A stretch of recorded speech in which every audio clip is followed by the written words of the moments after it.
தென்னாடுடைய சிவனை போற்றி, எந்நாட்டவர்க்கும் இறைவா போற்றி. குரு பயிற்சி பலன். கன்னிராசி, உத்தரம் நட்சத்திரம். இது சூரியனோட நட்சத்திரம். தசா காலங்கள் 6 வருடம்.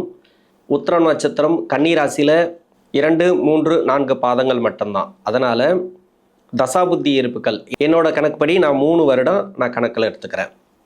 இப்போ இந்த கன்னிராசிக்கு குருடைய பயிற்சி ராசிக்கு 11ல் உச்ச குருவாக வராரு.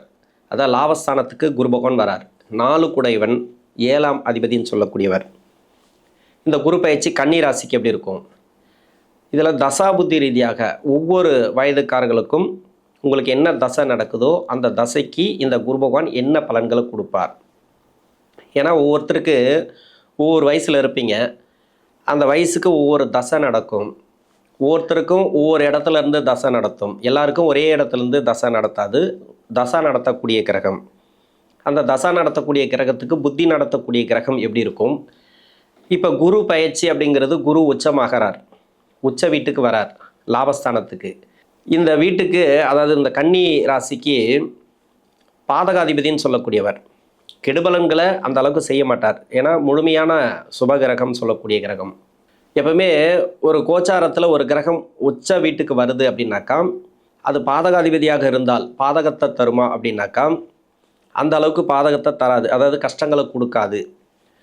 இவர் பாதகாதிபதினாக்கா புதனுடைய வீட்டுக்கு குரு நன்மை செய்யாது, குருடைய வீட்டுக்கு புதன் நன்மை செய்யாது. இவர் 4ஆம் அதிபதினு சொல்லக்கூடியவர், 7ஆம் அதிபதினு சொல்லக்கூடியவர்.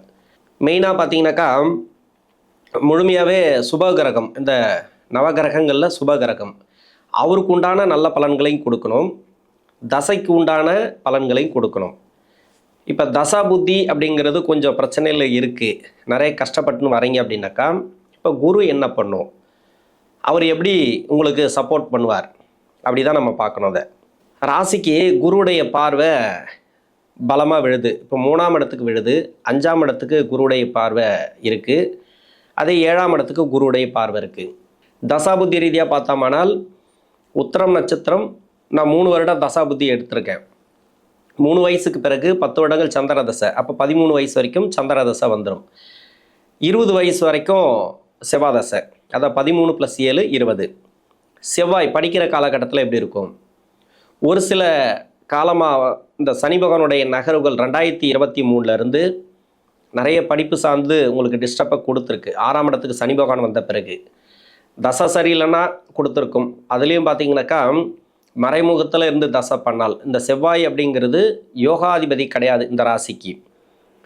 வேறு லக்னமாக இருந்து அந்த லக்னத்துக்கு யோகம் செய்யக்கூடிய இடத்துல இருந்து தசை பண்ணால் மட்டுமே ஓரளவுக்கு நல்லாயிருக்கும்.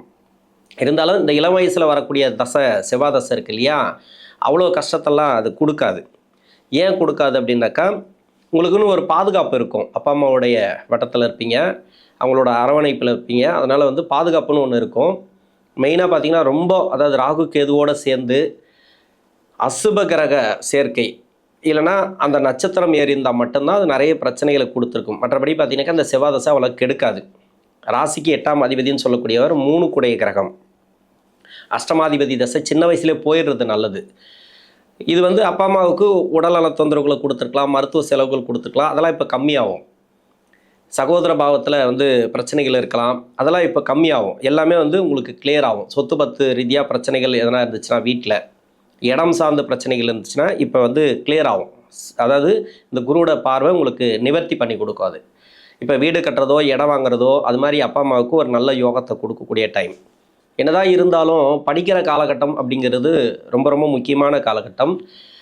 அடுத்தடுத்து வரக்கூடிய தசைகள் ராஜகிரக தசைகள் உங்களோட ராசிக்கு, இந்த ராசிக்கு வேறு லக்கணமாக அந்த லக்கணத்துக்கு யோகம் செய்யக்கூடிய இடத்துலேருந்து தசை பண்ணால் உங்கள் சுய ஜாதகத்தில் தப்பிக்கலாம். இல்லைன்ற பட்சத்தில் நிறைய கஷ்டப்பட்டுன்னு வருவீங்க. அப்படி இருக்கும் பட்சத்தில் கன்னிய ராசி நபர்களுக்கு நான் சொல்கிற ஒரே ஒரு விஷயம்தான், பின்னாடி வரக்கூடிய தசைகள் ராஜகிரக தசைகள், அதாவது பெரிய பெரிய தசைகள். இப்போ ராகு தசை முடிஞ்சுனாக்கா அதன் பிறகு குரு தசை, அதன் பிறகு சனி தசை. வயசாகிடும். சனி தசையை டச் பண்ணும்போது உங்களுக்கு வயசு 60 அந்த மாதிரி இருக்கும். அப்போது எப்படி இருக்கணும்? படிப்புங்கிறது நீங்கள் முழுமையாக எடுத்து படிச்சிருங்க. இந்த காலகட்டத்தில் நான் எல்லா வீடியோவுக்கும் நான் சொல்லிட்டு வரேன். உங்களுக்கு போர் அடிக்குதுன்னா அதை பற்றி நான் கவலைப்பட மாட்டேன். ஏன்னா இது சொல்லியே ஆகணும். ஒரு இளவயது காலகட்டத்தில், அதாவது ஒரு 30 வயசுக்கு மேலே உங்களுக்கு கஷ்டமான தசை வருதுன்னு வச்சிங்களேன். இப்போ அந்த செவ்வாய் தசையோ இல்லை ராகு தசையோட முதல் கட்ட பகுதி இருக்கு இல்லையா, படிப்பில் காலவாரி விட்டுரும். அதாவது கஷ்டத்தை கொடுத்துரும், தடங்களை பண்ணி விட்டுரும். அப்போ படிப்பு வந்து சரியாக படிச்சிருக்க மாட்டீங்க. இது மாதிரி நிறைய உங்களுக்கு எடுக்கக்கூடிய முயற்சிகள் எல்லாமே தடைகளை கொடுத்துரும். அதனால் ராசி பலன், லக்ன பலன் இல்லை ஜாதகம் பார்க்குறதெல்லாம் ஒரு பக்கம் இருக்கட்டும். நீங்கள் எந்த அளவுக்கு படிக்கணுமோ அதை படிச்சிருங்க. பின்னாடி வரக்கூடிய உங்களுக்கு அந்த விஞ்ஞான வளர்ச்சின்னு வேறு மாதிரி இருக்குது இன்றைக்கி. அதுக்கேற்ற மாதிரி உங்களுக்கு பிடித்த படிப்பை படிச்சிருங்க. படிச்சிட்டிங்கனாக்கா பின்னாடி வரக்கூடிய தசைகள் உங்களுக்கு நல்லாயிருக்கும். எவ்வளோ தான் கஷ்டத்தை கொடுக்கக்கூடிய தசைகளாக வந்தால் கூட உங்களுக்கு பெரிய பாதிப்புகளை கொடுக்காது. சமாளிக்கக்கூடிய தன்மை கொடுத்துரும், தன்னம்பிக்கை கொடுக்கும், மூட நம்பிக்கைக்குள்ளே போக மாட்டீங்க. இது மாதிரி இருக்குது. இந்த வயது காலகட்டத்தில் ஒரு கிஃப்ட்டு உங்களுக்கு. என்ன தசை வேணால் நடக்கட்டும், எங்கேருந்து வேணால் தசை நடக்கட்டும், உங்களுக்கு ஒரு பாதுகாப்பு இருக்குது, அப்பா அம்மா பாதுகாப்பு இருக்குது. இந்த காலகட்டத்தில் வந்து ஒரு முடிவு எடுக்கக்கூடிய தன்மை உங்கள் கையில் இருக்குது. அப்போ நீங்கள் தான் முடிவு எடுக்கணும், நல்ல முடிவாக எடுத்துருங்க. நல்ல படிப்பு, அது மாதிரி ஒரு முன்னோக்கி செல்லக்கூடிய தன்மையை எடுத்துருங்க. 20 வயசுக்கு மேலே 38 வயசு வரைக்கும் ராகு தசை. ராகு இந்த கன்னியாராசி உத்திரம் நட்சத்திரக்காரர்களுக்கு குருடைய பயிற்சி இப்போ பார்த்தீங்கன்னாக்கா ஒரு சில பேருக்கு வந்து வேலை ரீதியாக கொஞ்சம் ப்ராப்ளத்தை கொடுத்துருக்கலாம். ராகு இருக்கிற இடம் இருக்கு இல்லையா, இந்த கன்னியாராசிக்கு அதாவது உங்கள் சுய ஜாதகத்தில் அந்த வீடு கொடுத்த கிரகம் இருக்கு இல்லையா, அவர் நல்லா இருந்தால் மட்டும்தான் இந்த ராகு தசை நல்லாயிருக்கும். இல்லைன்ற பட்சத்தில் ஒரு சில பேருக்கு வந்து செவ்வாயோட வீட்டில் இருக்கலாம், அதாவது 3ஆம் இடத்துல 8ஆம் இடத்துல, இது மாதிரி தசைகள்லாம் வந்து ரொம்ப கஷ்டத்தை கொடுக்கும். அதனால் செவ்வாயோட வீட்டில் இருந்தாலோ இல்லை சனியோட வீட்டில் இருந்தால் கூட கொஞ்சம் கஷ்டத்தை அனுபவிக்கும். ஒன்று நல்லாயிருக்கும், அதாவது பாதி நல்லாயிருக்கும், பாதி வந்து கஷ்டத்தை கொடுக்கும் சனியோட வீட்டில் இருந்தால் கூட. இந்த ராசிக்கு வந்து சூரியன் சந்திரன் வீட்டில் ராகு இருந்து தசை பண்ணாலும் நிறைய கஷ்டங்களை கொடுக்கும். அதனால் கொஞ்சம் பார்த்துக்கணும். அந்த அந்த அந்த வீட்டில் இருக்குன்னாக்கா நீங்கள் எப்படி நடந்துக்கணும், வேலையில் எப்படி இருக்கணும், தொழிலில் எப்படி இருக்கணும் அப்படின்றத பார்த்துங்க. வேலையில் ஒரு சில பேருக்கு பஞ்சாயத்து இருக்குது அப்படின்னாக்கா முடிஞ்ச அளவு முயற்சிகளை போடுங்க. இப்போ குரு அப்படிங்கிறது 4ஆம் அதிபதினு சொல்லக்கூடியவர் உச்ச வீட்டுக்கு வரார். இப்போ ஒரு மாற்றத்தை கொடுக்கலாம், வேலை ரீதியாக ஒரு மாற்றங்களை நீங்கள் பார்க்கலாம். உங்கள் சுய ஜாதகத்தில் குரு எப்படி இருக்காருன்னு பார்க்கணும். அவர் வந்து நல்ல ஒரு பொசிஷனில், அதாவது உச்சமாக இருக்கணும் அவசியம் கிடையாது, ஆட்சி வீட்டில் இருக்கணும்னு கிடையாது. ஆட்சி வீட்டில் இருந்தால் ஓகே தான், இல்லைன்னு சொல்ல. ராசிக்கு 4 நல்லா இருக்குன்னா உங்களுக்கு வேலை நல்லாயிருக்கும், இடம் நல்லாயிருக்கும். இடம் அப்படிங்கிறது வீடு கட்டுறதோ ப்ராப்பர்ட்டிஸ் இருக்கே அதெல்லாம் கொடுத்துரும், இல்லைன்னு சொல்ல. எல்லாருக்குமே 4ஆம் இடத்துல இருக்குன்னு சொல்ல முடியாது. இன்னொன்று 7ஆம் இடத்துல இருக்குன்னு சொல்ல முடியாது. 7ஆம் இடமும் அந்த 4ஆம் அதிபதி ஆட்சி ஆகிடுவார். அதேமாதிரி உங்கள் சுய ஜாதகத்தில் உச்சமாக இருக்குன்னு சொல்ல முடியாது. எது எங்கே இருந்தாலும் சரி, இந்த குரு பகவான் வந்து ராகு கேதுவோட அப்படி இல்லைன்னாக்கா அவயோக கிரக நட்சத்திரம் ஏறாமல் இருந்தால் சிறப்பு.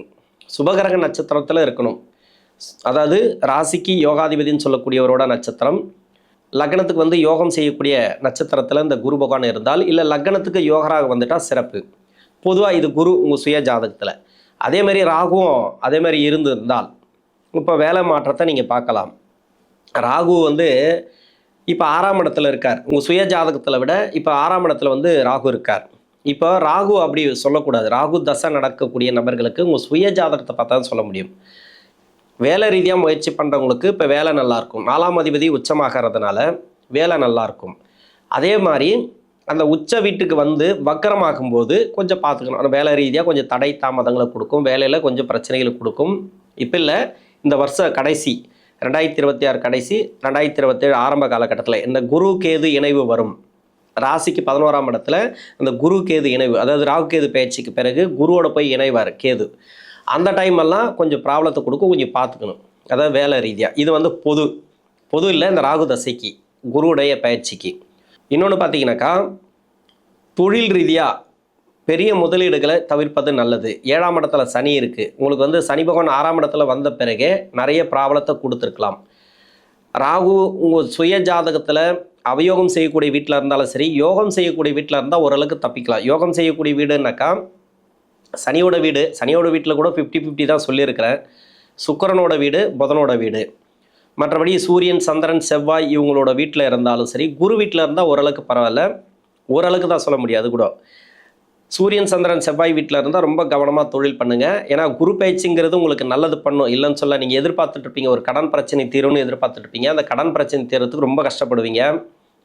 வர வேண்டிய பணம்லாம் கொஞ்சம் தடங்களாய் வரும். இது மாதிரி ஒரு சில பேருக்கு ஒரு பரிவர்த்தனை கிரகங்கள் ஏதாவது இருந்துச்சுனாக்கா சுய ஜாதகத்தில் ஓரளவுக்கு மாற்றங்களை பார்க்கலாம். இப்போ தசை நடத்தக்கூடிய கிரகமே பரிவர்த்தனையாக இருந்தால், இப்போ ராகுக்கு வீடு கொடுத்த கிரகம் பரிவர்த்தனையாக இருந்தால் இன்னும் சிறப்பு. ஆனால் ராகுக்கு எதுவோட சேரக்கூடாது. அது மாதிரி அப்போ திருமண ரீதியாக முயற்சி பண்ணுறவங்களுக்கு திருமண ஏற்றங்களை கொடுக்கும். இப்போ தான் வந்து திருமணத்துக்கு உண்டான காலம். சனி பார்வை ராசிக்கு இருக்குது. அவர் ரொம்ப நாளாக டிஸ்டர்ப் பண்ண வராரு, நிறைய பேருக்கு தடையை கொடுத்துட்டே வராரு. இப்போ சனிக்கே வந்து குருடைய பார்வை இருக்குனாக்கா இப்போ வந்து சுபகரங்கள் இல்லையா, பொதுவாகவே அவர் திருமணத்தை கொடுத்துருவார். திருமண தடைகளை விலகும். கணவன் மனைவிக்குள்ள கருத்து வேறுபாடுகள் இருந்தால் மாறக்கூடிய வாய்ப்பு இருக்குது. இது பொதுவாகவே குரு தசைக்கே எடுத்துக்கலாம், சனி தசைக்கே எடுத்துக்கலாம். ஆனால் ராகு தசையில் இருக்கிறவங்களுக்கு திருமணம் ஆகாதவங்களுக்கு திருமணமாகும். திருமண ரீதியாக யார் யாருக்கெல்லாம் ப்ராப்ளம் இருக்கோ அதெல்லாம் சால்வ் ஆகும். இப்போது கிளியர் ஆகிடும். இடம் சார்ந்து இருக்கக்கூடிய நெருக்கடிகள், சொத்து சார்ந்து இருக்கக்கூடிய நெருக்கடிகள், ஒரு சில பேருக்கு வந்து கடன் பிரச்சனை அது மாதிரி எதனா இருந்துச்சுனாக்கா மாறக்கூடிய வாய்ப்பு இருக்குது. குருடைய பார்வை 3, 5, 7 இது மாதிரி இடத்துல தான் இருக்குது. அது மட்டும் இல்லாமல் முயற்சி ஸ்தானத்துக்கு இருக்கிறதுனால அந்த இடத்துல ராகு இருந்து தசை பண்ணால் இப்போ பரவாயில்ல. இந்த ராகு வேலை மாற்றங்கள், ஒரு ப்ரொமோஷன் கிடைக்கிறது, ஒரு கவர்மெண்ட் ஜாப் கிடைக்கிறது, இல்லை அரசாங்க உதவி கிடைக்கிறது, லோன் கிடைக்கிறது, இது மாதிரி இந்த ராகு தசையில் இருக்கிறவங்களுக்கு நல்ல ஒரு வளர்ச்சிகளை கொடுக்கும். அடுத்து குரு தசை 38 வயசுக்கு மேலே 54 வயசு வரைக்கும் குரு தசை. இந்த குரு ராசிக்கு 4ஆம் அதிபதினு சொல்லக்கூடியவர், 7ஆம் அதிபதினு சொல்லக்கூடியவர் 11ஆம் இடத்துல உச்சமாக வரார், அந்த உச்ச வீட்டுக்கு வரார். குரு தசையில் ரொம்ப கஷ்டப்பட்டிருப்பீங்க, இல்லைன்னு சொல்ல. கன்னியா ராசிக்கு வந்து குரு தசை நன்மை செய்யாது. பாதகாதிபதினு சொல்லக்கூடியவர் ரொம்ப பாதகத்தை செய்ய மாட்டார். முதல் 10 வருஷம் நல்லது கொடுத்துருவார். பின்னாடி 6 வருஷம் ரொம்ப கஷ்டம்தான். எப்படி பார்த்தாலும் உங்களுக்கு சுய ஜாதகத்தில் முதல் 10 வருஷம் ஆவரேஜாக போச்சு சார், பின்னாடி வந்து 6 வருஷம் ரொம்ப கஷ்டத்தை கொடுத்துச்சு சார். அந்த பின்னாடி இருக்கக்கூடிய 6 வருஷம் இருக்கு இல்லையா, இப்போ நல்லாயிருக்கும். இப்போ பரவாயில்ல, ஓரளவுக்கு அந்த கடன் பிரச்சனை தீர்றது, மணி லாக்கானால் அது திரும்பி வர்றது, அது மாதிரி இடம் சார்ந்து ப்ராப்ளம், இன்னொன்று கணவன் மனைக்குள்ளே கருத்து வேறுபாடுகள் இருந்தாலும் சரி அதெல்லாம் மாறக்கூடிய வாய்ப்பு இருக்குது. மறைமுக சுப தொடர்பு இருந்து தசை பண்ணிச்சுனாலும் நல்லாயிருக்கும். இல்லை நல்லா இல்லை, இந்த குரு தசையே நல்லா இல்லைனாலும் இப்போ உச்ச வீட்டுக்கு வரும்போது நல்ல ஒரு மாற்றங்களை கொடுப்பார். வேலையில் மாற்றங்களை எதிர்பார்க்குறீங்களா, இப்போ வேலையில் மாற்றங்கள் வரும்.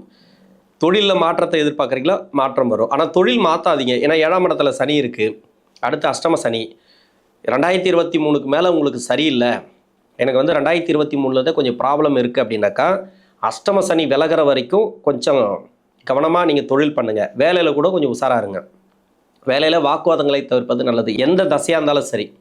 2023 எனக்கு ப்ராப்ளம் சார், இப்போ வரைக்கும் போயிட்டுருக்கு, கொஞ்சம் அதுக்கு முன்னாடி நான் நல்லா இருந்தேன், இப்போ ரொம்ப கஷ்டத்தை கொடுக்குது அப்படின்னா நீங்கள் சனி தசையாக இருந்தாலும் சரி, புதன் தசையாக இருந்தாலும் சரி, இப்போ குரு தசையாக இருந்தாலும் சரி, ரொம்ப கவனமாக தொழில் பண்ணுங்கள். வேலையில் இருந்தால் கூட வேலையை கரெக்டாக பாருங்கள். வேலை மாற்றங்கள் அப்படிங்கிறது நீங்கள் வேலை மாறி வேலை கிடைக்கும். வேலையில் பிரச்சனை வரும், ஆனால் வேலை மாறி வேலை கிடைக்கும். அந்த வேலையில் கூட நிரந்தரமாக இருக்க முடியாது அஷ்டம சனி முடிகிற வரைக்கும். அப்போ வேலையிலே இங்கேயே இருக்கிறது நல்லது. ஒன்று இல்லை இங்கே இருக்க முடியாது, ரொம்ப கடுமையாக இருக்குது அப்படின்னா நீங்கள் வேலை மாறுங்க, தப்பே கிடையாது. வேலை மாற்றத்தை கொடுக்கும். ஏன்னா 4 குடை கிரகம் உச்சமாகும் போது அந்த வீட்டை பார்க்கல, இவ்வளோ நாளாக அந்த வீட்டை பார்த்துட்டு இருந்தார். வேலை ரீதியாக ஒரு சில பேருக்கு ப்ராப்ளத்தை கொடுத்துருக்கலாம், சிக்கலை கொடுத்துருக்கலாம், வேலை கூட கிடச்சிருக்கலாம், வேலை பிரச்சனையாகி. இப்போ அந்த வேலைங்கிறது எப்படி இருக்குன்னாக்கா, வேலை கிடைச்சவங்களுக்கு வேலை நல்லாயிருக்கும்.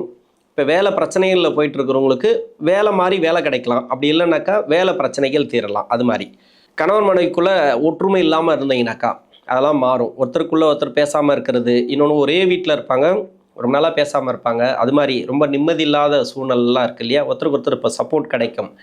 மனைவியால் கணவனுக்கு ஆதாயம், கணவனால் மனைவிக்கு ஆதாயம், அது மாதிரி எடுத்துக்கலாம். குரு தசையில் ஓரளவுக்கு பரவாயில்ல. தொழில் ரீதியாக பெரிய கடன்களை வாங்க வேண்டாம். பின்னாடி இருக்கக்கூடிய 6 வருஷத்தில் இருக்கிறவங்க ரொம்ப கவனமாக இருங்க அந்த குரு தசையில்.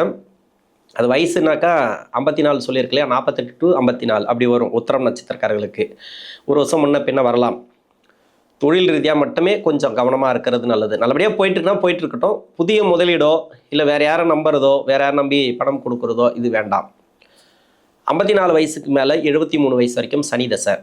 சனி இந்த ராசிக்கு சனி தசையை பற்றி நிறைய பேசிகிட்டே இருக்கலாம். ஏன்னா கன்னி ராசிக்கு வந்து 5ஆம் அதிபதினு சொல்லக்கூடியவர், 6ஆம் அதிபதினு சொல்லக்கூடியவர், பூர்வ புண்ணியஸ்தானாதிபதி, யோகாதிபதினு சொல்லணும்னாக்கா இவரை சொல்லலாம். கன்னியா ராசிக்கு புதன் கூட அந்தளவுக்கு யோகத்தை கொடுக்க மாட்டார், சனி கொடுப்பார். சுக்கிரன் கூட கொடுக்க மாட்டார், அந்தளவுக்கு சனி கொடுத்துருவார்.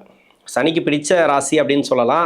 அதுக்காக மற்ற ராசியெல்லாம் பிடிக்காதுன்னு சொல்ல முடியாது. இருக்கிற இடத்த வச்சு, அதாவது யோகம் செய்யாத வீடுகளுக்கு கூட நல்ல ஒரு உயர் பதவி கொடுப்பார்.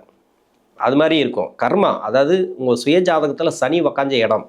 அதனால் இந்த சனி தசையில் பிரித்து சொல்லலாம், முதல் 10 வருஷம், பின்னாடி 9 வருஷம் அப்படின்ட்டு. இப்போ பின்னாடி இருக்கக்கூடிய 9 வருஷத்தில் இருக்கிறவங்களுக்கு 6ஆம் இடத்துல சனி வந்த பிறகு 2023 நிறைய ப்ராப்ளம் போயிட்டுருக்கும். அந்த ப்ராப்ளம் ஓரளவுக்கு பரவாயில்ல. இப்போ சனியே பார்க்குறாரு அப்படின்னா சனி தசையில் கஷ்டப்பட்டுன்னு வரீங்க. இப்போ குரு பார்வை இருக்குது, சிறப்பு. இப்போ வராத பணம் உங்களுக்கு என்னென்ன ப்ராப்ளம் இருக்கோ, வராத பணம் வரும், இல்லை தொழில் ரன் ஆகும்னா ரன் ஆகும், வேலையில் இருக்கிறீங்களா அந்த வேலை பிரச்சனை தீரும். ரொம்ப நாளாக வந்து வேலை பிரச்சனை இருக்குனாக்கா இப்போ வேலை பிரச்சனை தீரும். ஒன்று வேலை கிடைக்கும், இல்லைனா வேலை மாறுவீங்க. ப்ரொமோஷன்லாம் எதிர்பார்த்துட்டு இருந்தீங்கன்னா ப்ரொமோஷன் கிடைக்கும். சனி நல்லா தான் இருக்கும். என்னை பொறுத்த வரைக்கும் ரொம்ப கஷ்டத்தை கொடுத்து தான், நிறைய பாடத்தை கற்றுக் கொடுத்து தான், நிறைய வந்து சோதனைகளை பண்ணி தான் உங்களுக்கு வந்து உயர்வுகளை வர வைப்பார் சனி.